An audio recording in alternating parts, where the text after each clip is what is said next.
আজকে যেটা নিয়ে আলাপ করব সেটা হচ্ছে অ্যাফিলিয়েট মার্কেটিং।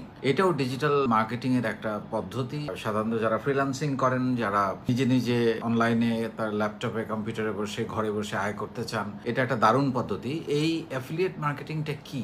এইটা মূলত আপনার নিজের কোনো প্রোডাক্ট নাই, অনলাইনে আপনার একটা ওয়েবসাইট আছে যেখানে আপনি অন্যের প্রোডাক্ট বা অন্যের ওয়েবসাইট থেকে প্রোডাক্ট এনে নিজের ওয়েবসাইটে প্রমোট করে আপনি সেটা বিক্রি করেন বা লিড তৈরি করেন, বা বিভিন্নভাবে আপনার ওই লিঙ্কে কেউ ক্লিক করে যদি অর্ডারটা কনফার্ম হয় তখন আপনি একটা কমিশন পান।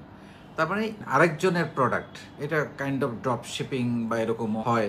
মানে আপনার নিজের কোনো প্রোডাক্ট নেই, আপনি মার্কেটিংটা ভালো জানেন, নেটওয়ার্কিংটা ভালো জানেন, অনলাইনে খুব দ্রুত আপনি কাস্টমার রেসপন্স করতে পারেন, এসইওটা ভালো বোঝেন, অনলাইন মার্কেটিংটা ভালো বোঝেন। সো আপনি এই ক্ষেত্রে আপনার নিজের একটা ওয়েবসাইট থাকতে পারে, যেখানে যে ওয়েবসাইটে আপনি অন্যের ওয়েবসাইট থেকে প্রোডাক্ট এনে, আপনার প্রোডাক্ট না, অন্যের ওয়েবসাইট থেকে প্রোডাক্ট এনে সেখানে আপনি প্রমোট করতে পারেন, এবং প্রমোটের কারণে যে সেলটা হবে সেই সেলের মাধ্যমে আপনি একটা কমিশন পেলেন। এটাই অ্যাফিলিয়েট মার্কেটিং। এবং এটা এখন দুর্দান্তভাবে সোশ্যাল মিডিয়াতে বা অনলাইন প্ল্যাটফর্মে খুবই দুর্দান্তভাবে এটা জনপ্রিয় হয়ে উঠেছে। অনেকেই এটা করে ফ্রিল্যান্সিং করছেন, ঘরে বসে আয় করছেন। নিজের কোনো প্রোডাক্ট নেই কিন্তু অন্যের প্রোডাক্ট বিক্রি, রিসেলার টাইপের, আমরা যেটাকে বলি রিসেলার টাইপের।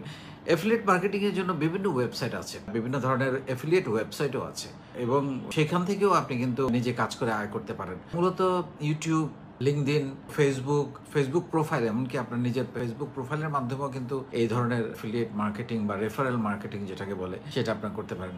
আমি কয়েকটা জনপ্রিয় অ্যাফিলিয়েট মার্কেটিং সাইটের কথা বলবো যেটা আন্তর্জাতিকভাবে খুবই স্বীকৃত, যেমন ধরেন ShareASale, ClickBank, CJ affiliate, Amazon associates, eBay and flakes offers.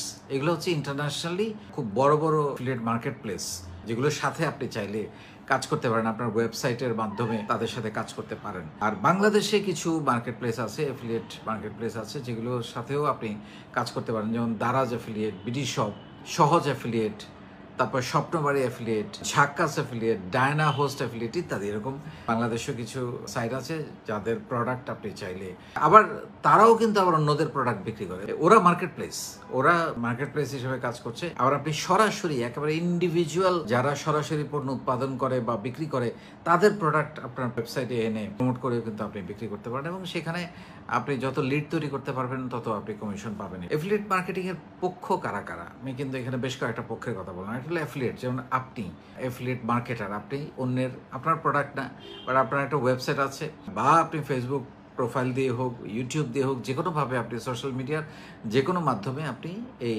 অন্যের প্রোডাক্ট সেল করতে পারেন, ভিডিও তৈরি করে, কন্টেন্ট তৈরি করে করতে পারেন। এটা হলো অ্যাফিলিয়েট। আরেকটা পক্ষকে সেলার, যার প্রোডাক্ট আপনি বিক্রি করছেন, সে হচ্ছে যে ব্যক্তি প্রোডাক্ট তৈরি করেছেন বা যার প্রোডাক্ট আপনি বিক্রি করছেন। তারপর হচ্ছে নেটওয়ার্কটা কি অ্যাফিলিয়েট সম্পর্ক, তথ্যসমূহ যে নেটওয়ার্ক নিয়ন্ত্রণ করে, মানে এই যে টোটাল ব্যবস্থাপনাটা অনলাইনে হচ্ছে, কেউ প্রোডাক্ট বানাচ্ছে, কেউ সেটা আবার ওয়েবসাইটে দিচ্ছে, সেখান থেকে আপনি এনে প্রমোট করতেছেন, সেখানে আবার আরেকজন কিনছে, সে আবার প্রোডাক্টটার পণ্য পরিশোধ করছে এবং ডেলিভারি করছে আরেকজন। সো এই যে টোটাল জিনিসটা, এটা হচ্ছে নেটওয়ার্ক। আর কনজিউমার হচ্ছে যিনি প্রোডাক্টটা কিনছেন। সো এটা হচ্ছে পুরো ব্যাপারটা। এফিলিয়েট মার্কেটিং থেকে আয় হয় কিভাবে? সাধারণত তিনভাবে আয় হয়। একটা হলো পার সেল অনুযায়ী একটা আয় হইতে পারে, পার ক্লিক অনুযায়ী একটা আয় হইতে পারে, এবং পার লিড অনুযায়ী আপনি লিড দিলেন সেভাবে আয় হতে পারে। সো এই তিন মডেল সাধারণত অ্যাফিলিয়েট থেকে আয় হওয়ার চেষ্টা করে। সো আপনারা যারা চিন্তা করছেন আপনার প্রোডাক্ট নাই, কি বিজনেস করবেন সেটা নিয়ে আপনার চিন্তা, সো আপনি একটা ওয়েবসাইট তৈরি করেন। আগে একটু শিখতে হবে আপনাকে, অনলাইনের এই যে সোশ্যাল মিডিয়ার পুরো ব্যাপারগুলো একটু জানতে হবে, শিখতে হবে। শিখে আপনি একটা ওয়েবসাইট তৈরি করে ঘরে বসে কিন্তু আপনি অন্যের প্রোডাক্ট রিসেল করে বা বিক্রি করে আপনি একটা কমিশন আর্ন করতে পারেন, এবং এটা কিন্তু ব্যাপক আর্ন করা সম্ভব। আপনি যদি প্রতিদিন 100টা প্রোডাক্ট বিক্রি করেন 100টা সাইট থেকে, যদি আপনি 100টা সাইট নিয়ে কাজ করেন, কথা একটা করে সেল যদি হয়, তাহলে আপনার জন্য প্রতিদিন 100টা সেল, এবং প্রতিদিন 100টা সেল থেকে আপনি যদি $1 করে ইনকাম করেন, আপনি চিন্তা করেন কত ডলার হচ্ছে। ডেলি $100, মানে ইটস দুর্দান্ত। আরো বেশি হইতে পারে, $5 হইতে পারে, $10 হইতে পারে, প্রোডাক্টের ভ্যালুর উপর নির্ভর করবে। আমি $1 মিনিমাম বললাম, কোনো প্রোডাক্ট থেকে আপনি $100 আর্ন করতে পারেন।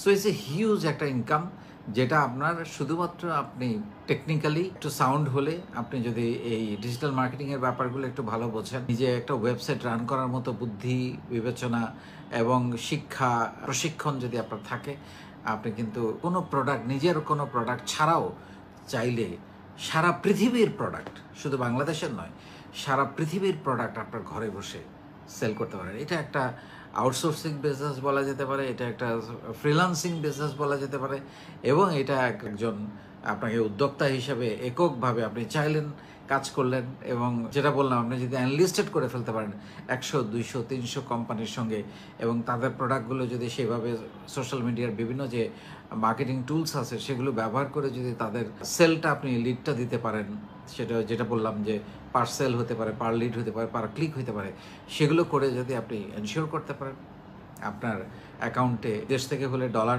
বাংলাদেশ থেকে হলে টাকায়, আপনি কিন্তু অ্যাফিলিয়েট মার্কেটিং করে অনেক টাকা আর্ন করতে পারেন। সো এটাও কিন্তু একটা দারুণ বিজনেস আইডিয়া হতে পারে যাদের টেকনিক্যাল কাজের প্রতি আগ্রহ আছে এবং সেলের প্রতি, মার্কেটিংয়ের প্রতি ব্যাপক আগ্রহ আছে, তারা কিন্তু এটা শুরু করতে পারেন।